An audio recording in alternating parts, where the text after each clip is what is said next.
I got one that I wanted to talk about. Sure. I've been thinking about for forever. Here's my take that I'm interested in hearing everybody discuss. I don't think that it matters if you're an active or a reactive player with the quality of play that you can provide to the table. I think you can be reactive or active and still bring the exact same high level of quality of play to the table as a player. Sure.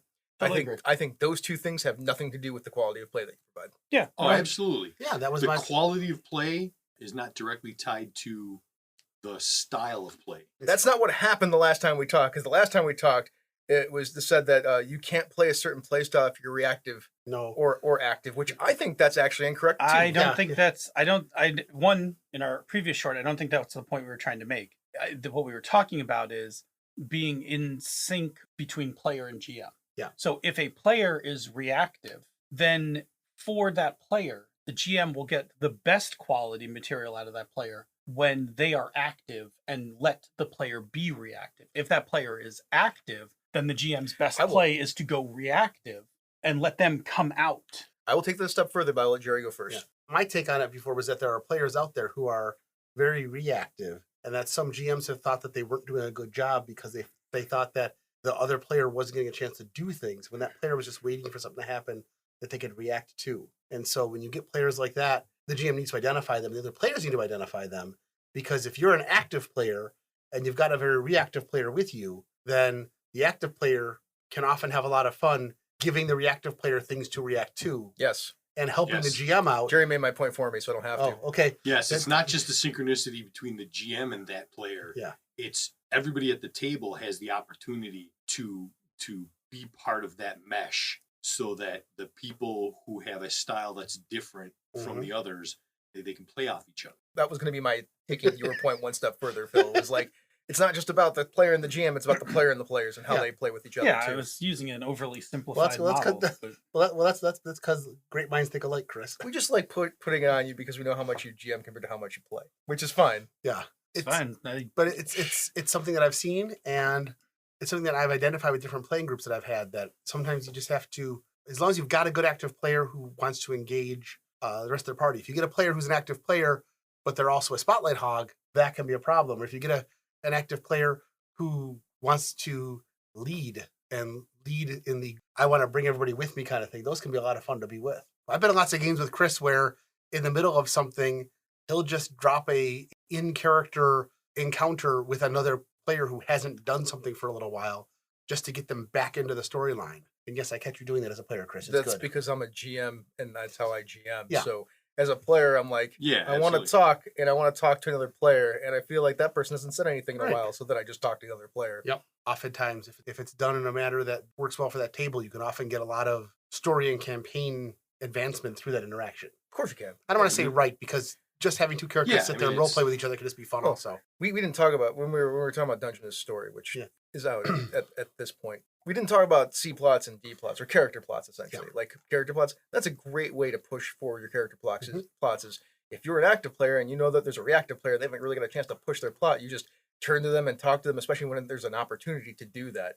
I think that is a really good thing to think about if you are an active player mostly. Like you can be more than one. You can be reactive. I was actually just thinking that. I was trying to think of what kind of player I am, and I know for a fact that I have played both ways. You're mostly reactive. You're like 70-30. Yeah, and some of that depends on like the character and the story that I'm in. Like if I'm not super familiar with my character yet, I may be way more reactive than active because I'm not sure who I am yet. But it's definitely not an all or nothing. I think system mastery also has to do with that.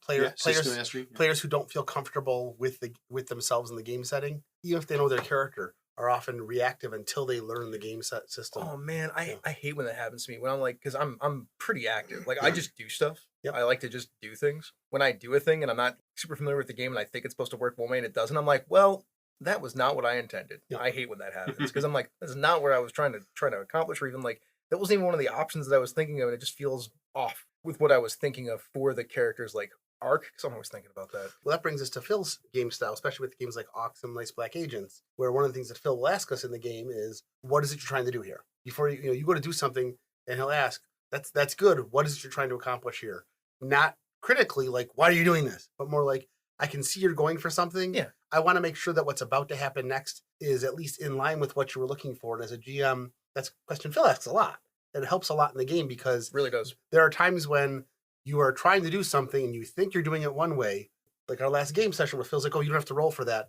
Your character is smart enough, skilled enough, knows this. Tell me what you want to find out, and I'll tell you how, and I'll work with you to show you how you know that information. We'll talk about it, and that works. Go ahead. It's funny. I've gotten so much out of playing Ox Mm-hmm. from player side about like thinking about these ideas too, and then going and running the games that I am running, and like pushing little things at the players and watching how people are reacting to each other and trying to get people to interact with each other and seeing how that goes and like mentioning some of that stuff and seeing that interplay that Phil is talking about between players at the table, because GM is a player at the table. Mm-hmm.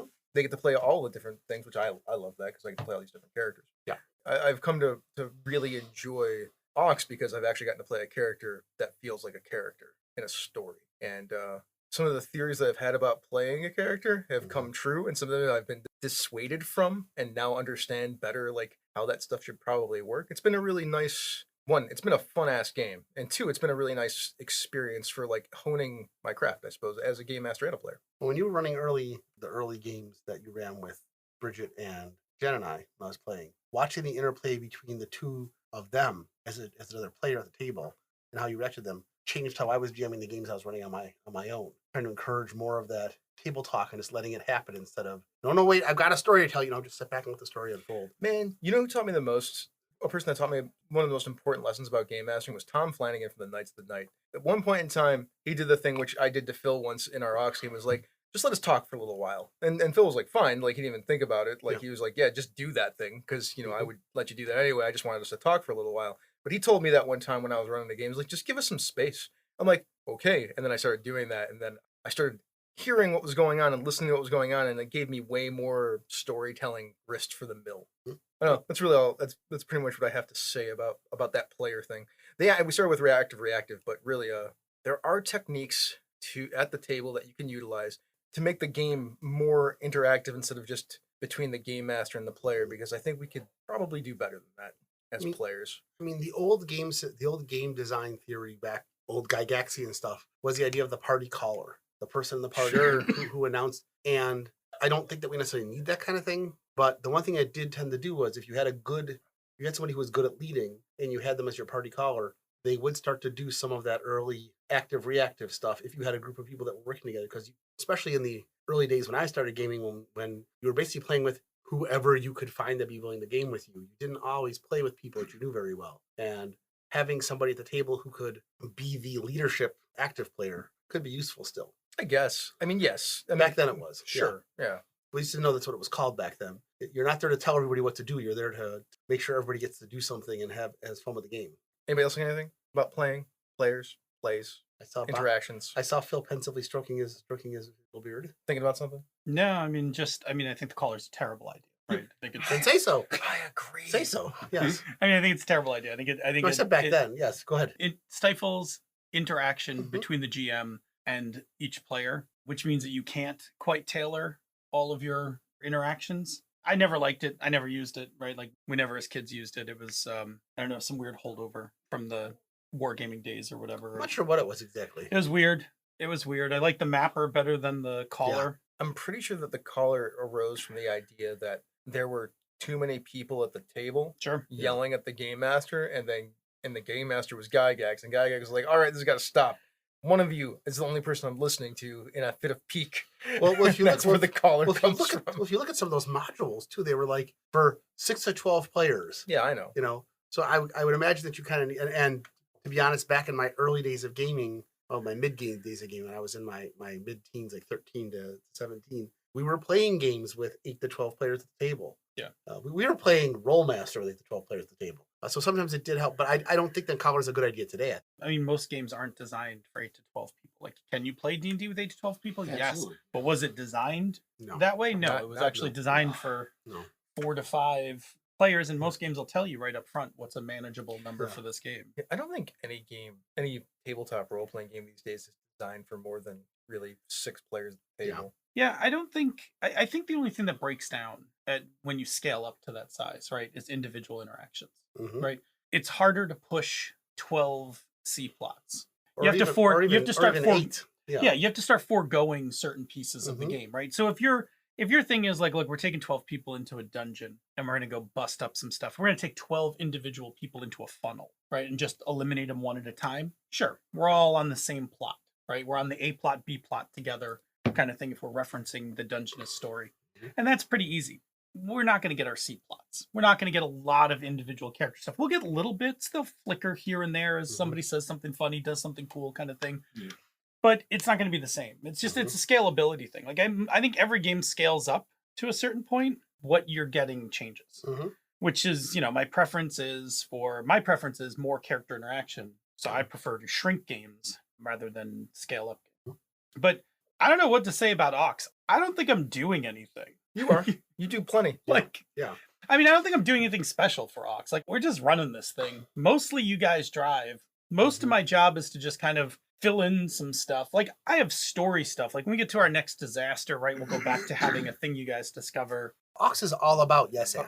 The character Ox is all you. Maybe not on purpose, but have crafted a compelling story arc for an NPC that I care about as a player. Not as just as a player character, but like me as a player watching it, want to see the story arc play out of this ship, this sentient ship, and its journey from being, I don't know what I am anymore, to being a fully realized being in the universe. Yes. It's been really fascinating to watch that occur, and our part in it too. Not totally intentional. Sure.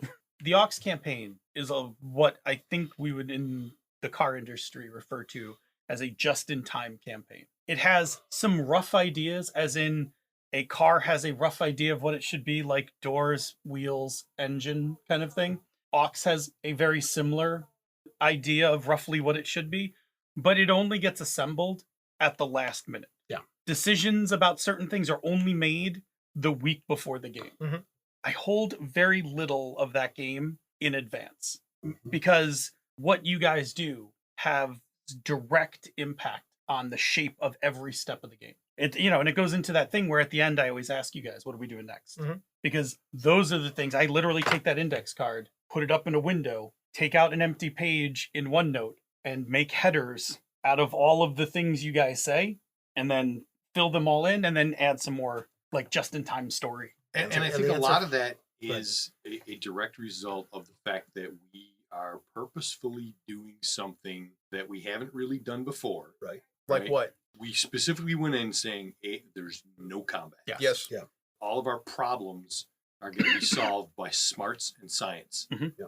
Then we also laid down the base conceit that you're going to do it. It's just a matter of how. There's no can't. Yeah. There's like, can we do yes, you can, but how are you? Chris almost tripped up on it this week with the video. You're like, I can't fix that video. And I'm like, yes, you can. That one was a little bit of a stretch from everything else. That one killed me because of my real world knowledge. That was the problem. Yeah, but there's nothing real world about. I know. No, but it's a like little when bit of. Jerry gets a water question. He's like, "That's not how that works. I have to trick my brain into not thinking that way." I do have to say though, in Knights Black Agents, it's almost always a benefit. It's almost never been It's almost never been a hindrance. It's been a benefit for me. Those are clearly cooling towers. I'm like, all right, good to know.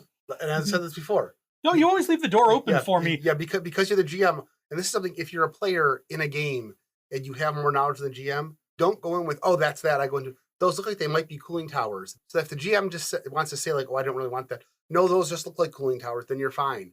Coming up on 9 months of this campaign, I don't even say anything about what's on the rooftop of the building. I'm like, just wait till Jerry sees it, then I'll know what I need to know. We got off track. What was the point we were at? We were all over the place on this one. Yeah, but this was was a real point. Like, we were getting somewhere good. We've never done this before. We've never done it before. And because of that, it was an exercise, and it's an ongoing exercise in just table play. I will tell you the thing that I've never done before in this game that I'm doing is that I actually came to the table with a character that was pretty fully realized in my head with needs and wants and a potential arc, like a real potential arc that we have been playing out, which has been very satisfying for me. Did you have that at the arrival of session 1? You probably don't remember this, but I told you this before we even had session 0. I'm like, this is the character that I want. This is the kind of arc that I'm looking for. This is what this character needs. This is what this character wants. You probably have it written down somewhere, but that was 9 months ago. I'm sure it's on an index card somewhere. The want was he wanted to have a relationship with Keoli. The need was that he needed an actual family. He didn't trust anybody. Yeah. Because everybody in his life has either been taken. Everybody in his life that he has trust has been taken away from him in some way, shape, or form. Yeah, manipulated, killed. Killed. Yeah. Infest him with spores. Well, and then we've done a really good job of actually playing it up a lot at the table. Yes. Yeah, it's come up multiple sessions. And the arc is partially over because he's now in a place where he has people that he considers his family, or at least his close friends, even if he won't say it out loud, although he did say it out loud last session. But now he doesn't know what to do with the people that he was with beforehand. So he's got a little bit of the hero's journey problem where he's like, he's gone on a journey and now he's back and he doesn't know where he fits into his old life anymore. Well, and also now we've introduced additional NPCs now, and those aren't default trusted NPCs. No. Like Beta is that's not a character you can instantly trust. It's the main villain from the first arc of the campaign is now part of the group. So the reason that I am playing that kind of different too is because Bob straight up said, I don't want this person to be somebody that comes up and that eventually betrays us. I want this person that can be somebody that has a real actual redemption arc. Mm-hmm. I remembered that. Mm-hmm. So like I am playing into the idea that is what we're going for. So I'm giving him every chance. Yes. Without giving him every chance. Which is why he apologized, because he was a jerk in one of the scenes and he walked out of the scene, and then I was like, he needs to apologize here. He's still a jerk, but he's coming to realize that he's a jerk. But this is the thing dealing with it. This is the thing I'm talking about where it's active reactive. It's not just in the moment. Like Bob mentioned that 2 months ago now. Yeah. And I am still playing off of the act. He took an action as a player, what he wanted in the game, and I am still reacting to it. Yeah. And Phil is still reacting to it. Yep. And Bob is still reacting to the thing that he did. And so is Jerry. Like we're all still like, this is the game that got me on the idea of like, how can we at the table as players, like raise the game up to something that feels more like an actual story from a novel or a TV show or a book. Absolutely. And, or a movie. And for that, kind of going back to what Tom Flanagan said to you. Good point that you made. I'm trying, I as much as possible, try to keep space in that game. There are very few times, and I have a tool for when I need to do it, when I need to put pressure on you guys, right? I have a tool, and you guys usually know when it's coming out, like for timed or pressure situations. But otherwise, a lot of it is, and this is good for me because Ox as an NPC allows me to create space for you guys without me sitting there being bored. Ox is in your ear on the ship and is fairly pervasive. Like wherever you guys are, Ox is kind of there too, at least in like audio. And so you guys, when you start having those moments, I can totally give you space, and then I can switch into the NPC and I can inject humor, ask a question, challenge a thought, that kind of thing, and stay in the space with you. And then when we're ready to like do work, like move the game forward, I can pull back to GMing and, you know, help guide story. But to Bob's point, we're trying all of these new things. Like these are things that we're not used to doing in games. And speaking strictly for myself, I think you guys, to a certain extent, at the very least, are probably on board with what I'm about to say. But strictly for myself, from my own perspective, when we first started, we went in and we said, these are the conceits of the game. This is how we're going to do this. At the very beginning, it was like, what is going on here? I don't understand. Why? How am I going to play this game? Why am I talking with this weird accent? I don't know. But it was a struggle for like maybe a session and a half.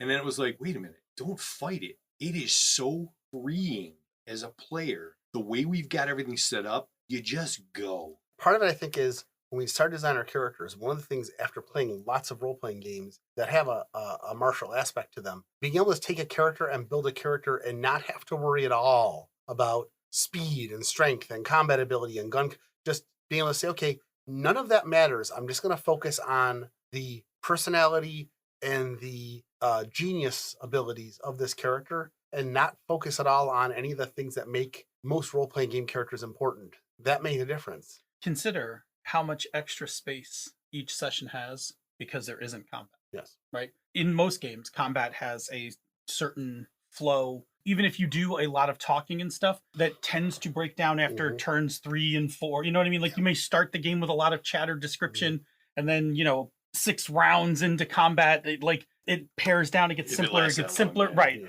In this game, there's just no combat. Right. There's just more interaction, challenges, things like that. Chris? I disagree with everything that you just said about it because we don't have combat, but we have conflict, and our conflict's that timer thing. When the timer thing comes on the table, the game switches into a different mode of play, which is similar to what happens between whatever the phase that you want to talk about in a game that has combat Sure. to the combat phase. And in the games that I play, my combat situations often reflect similarly to what we do in our conflict situations. It's just because of our play styles that is different. I'm a game that has a martial component to it. I am talking just as much in character to the players as a player or a game master during fights as I am in our time situations with our problem solving for the timer. So I see what you're saying. I just don't think that it's correct because we're just playing the way that we normally play. I think there's a little bit of an abstraction though, because most games with combat have very specific. Our Dungeon World game plays exactly the same.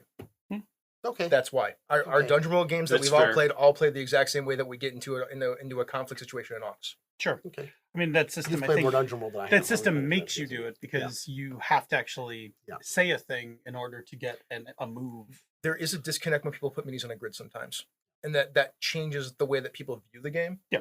That's the thing that can happen. I think that's a different issue though. But not that's my counter argument. I could be wrong, but I think I'm right. But not having to design a martial character does give you fewer things to worry about when building your character. My character is built to do very specific things exceptionally well, just like I would do with a combat monster. I can program like a boss, and I can see patterns like no one else. Mm-hmm. I have built my character to do those things, and I get out of the way when it comes to engineering and when it comes to anything having to do with life sciences. That's honestly biology. not that different from I'm the gun bunny. Yeah. And if it shoots, I'm the badass.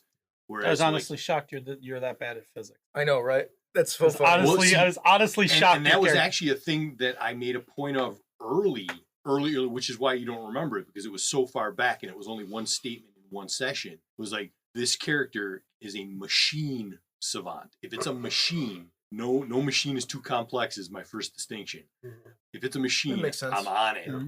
So the actual physics, I'm like, whatever, like that part doesn't matter because I can make it work. Yeah. For me, the first 4 weeks, it took me a long time to get past the idea that the can I do it as opposed to how. For the number of times that Phil said, no, you can do it. How do you want to do it? Or in Gree's case, how do you want to mess it up really bad and continue? How do you want to make it way more interesting than it should have been? That's the interesting space of that game to explore. Is like, you're super geniuses. So yes, can you do a thing? Sure. Is it going to work? We'll find out. Yeah. Are there going to be consequences for doing it? Or complications? Definitely. Exactly. Almost that's always. that's the interesting space of the game. It would not be fun to be like, I'm a super genius. Yeah, but you can't do that. Can't do that. So again, watch Scorpion. So for all the reasons Scorpion makes me mad. Sorry. So to close this all off, we're talking about characters and like doing new things and how it's stretched our play styles. I think it's just accentuated some of the things that we do very well. This game has really brought out some of the things that we've been trying, some of the new things that have been there, have brought out some of the things that we do best at the table. Mm-hmm. I actually am enjoying a game that you can't, when in doubt, default to blow it up. I really like the idea that, and it's happened a few times because you guys have talked, like you guys are talking about doing a heist, but Box you're like, heist. but the conceit of the game is you're gonna have to do a heist with no violence. Yes. Yep. You're gonna have to be that smart, which you are all capable of. Yeah. But it's going to make for an actually really interesting take on the heist, because inevitably in a heist, all the way to leverage, since there is a character class in leverage, the hitter, right? Which is when all else fails, punch your way out. You guys won't have that option. It'll be fun to see how that's going to play. This actually brings me back to real quick, gamers who don't know not to play by that they have to play by the rules. When first time I ran 5th edition D&D, and I had players that were using spells in ways that were not at all described in the book because they didn't know the rules of the game. So they thought, oh, it's Mage Hand, we can do this with it. It's Chill Touch, so I should be able to freeze stuff with it. Yeah, but that didn't matter. I like. Way to pick one of the most controversial examples. Chill Touch. It's necromancy, man. It's life force, not cold. I don't know. Sorry, go. Just move on. My players wanted to free stuff. They got the free stuff. Let them do it. But that's the thing is, when somebody doesn't know the rules, sometimes it's interesting to watch the things they try to do. And if you let them do it, it'll often give you better ideas as a GM on what they want to do and where to move the story. How do I close this off now? Go ahead. I don't know how to. The most dangerous fencer is the inexperienced one, right? Sure. No, that's not true at all. It's Well, in any event, we've learned a lot from Ox, and there are plenty of ways that you can elevate your play at the table, especially if you work together. There we go. Yes, there we go. Nice job, Bob. Good job. Thank you, everybody. You'll listen to us next week because we're on break right now. So have fun. We'll talk to you. Bye-bye. Bye.